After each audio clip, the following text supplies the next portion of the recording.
Hello friend, শীত পড়ে গেছে আর শীতে জানান দিচ্ছে যে নতুন পিঠা খাওয়ার ধুম পড়ে গেছে। কিন্তু আসলে বাসায় শুধু চাল থাকে, কিন্তু আর কিছুই থাকে না। সেই চাল, সিদ্ধ চাল হোক আর আলো চাল হোক, আমরা রাত্রে ভিজায় রাখবো, রেখে সকালে ব্লেন্ড করে নেব। আর অনেক চাল না হলেও কিন্তু আমরা কুটে নিয়ে আসতে পারি না মেশিন থেকে, কিন্তু অল্প চাল আমরা অবশ্যই ব্লেন্ডার করে নিতে পারি। এই যে দেখুন, অল্প চাল আমরা ব্লেন্ডার করে নিয়েছি। খুব সহজে ঝটপট আমরা পিঠা তৈরি করে ফেলবো। চলুন আমরা পিঠা তৈরি করি।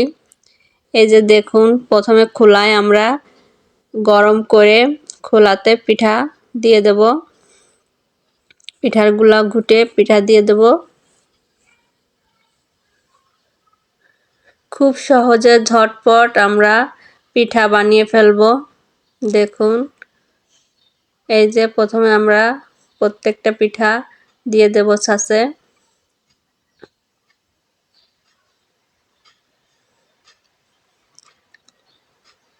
বেশি ভরে দেব না, কারণ এমনিতে দুধে ভিজালে ছোট ছোট পিঠা করলে দুধে ভিজালে বড় হয়ে যাবে, আর ছোট পিঠা হলে পিঠাগুলো ভিজতেও সুবিধা হবে। এই যে দেখুন, এরকম অসংখ্য ছিদ্র থাকতে হবে। অবশ্যই এরকম অসংখ্য ছিদ্র হলে তারপরেই ঢাকনা দিয়ে ঢাকতে হবে। এই ছিদ্রগুলোর ভিতর দিয়ে রস ঢুকে যাবে, এবং এই যে দেখুন কত ছিদ্র হয়েছে। এই ছিদ্র ভিতর দিয়ে রস ঢুকবে এবং রসের কালার আসবে। এই যে দেখুন, সবগুলো পিঠে আমরা এইভাবে বানিয়ে নিলাম। এখন আমরা দুধ তৈরি করি, চলুন দুধে ভিজাবো। এই যে দুধে এরকম আমরা গরুর দুধ জাল দিয়ে নেব। জাল দিয়ে নিয়ে এখানে আমরা 2 প্যাকেট গুঁড়ো দুধ দিয়ে দেব। এই যে 1 প্যাকেট দিয়ে দিলাম। এবার আরেক প্যাকেটও কেটে আমি দিয়ে দেব। এই যে আরেক প্যাকেটও কেটে দিয়ে দিলাম। দিয়ে এটাকে সুন্দরভাবে আমরা নাড়িয়ে নেব। চুলার থেকে আবার ইন্ডাকশনে চলে আসছি, কারণ চুলার থেকে ইন্ডাকশনে খুব দ্রুত এবং তাড়াতাড়ি হয়ে যায়। এই যে দেখুন, এপাশে আমরা দুধ তৈরি করে নিচ্ছি। খুব সহজে দুধ পিঠা হয়ে যাবে।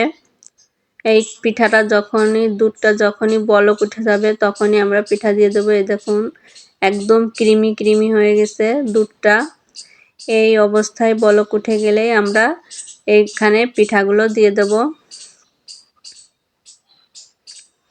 অবশ্যই পিঠাগুলো আপনারা এরকম ছিদ্রযুক্ত ঝাঁঝরি পিঠা তৈরি করে নেবেন। এই যে দেখুন, একদম দুধটা একদম ক্রিমি ক্রিমি হয়ে গেছে। এখন আমরা দিয়ে দেব, আর চিনি আপনাদের চয়েস মতো দেবেন। আমি আমার মিষ্টির মতো অনুপাতে আমি চিনি দিয়েছি। দেখুন পিঠাগুলো কত সহজ এবং কত সুন্দর। এই যে দেখুন কত জালি হয়েছে। এই জালিগুলোই রাখতে হবে। আসলে যত জালি হবে তত রস ভিতরে ঢুকবে আর তত সুন্দর খেতে হবে। এবার সবগুলো পিঠা দিয়ে আমরা 2 মিনিট জাল দিয়ে নেব। এটাই কিন্তু টিপস। এই জাল দেওয়াটাই অনেকেই জানে না, এজন্য পিঠাটা শক্ত থাকে, নরম হয় না। এটা আমার শাশুড়ির কাছ থেকে টিপসটি জানা। এবার আমরা এই গরম দুধে 2 মিনিট আমরা জাল দিয়ে ঢেকে রাখবো। সারা রাত ঢেকে রাখবো, রেখে আমরা সকালে পিঠাটা খাবো।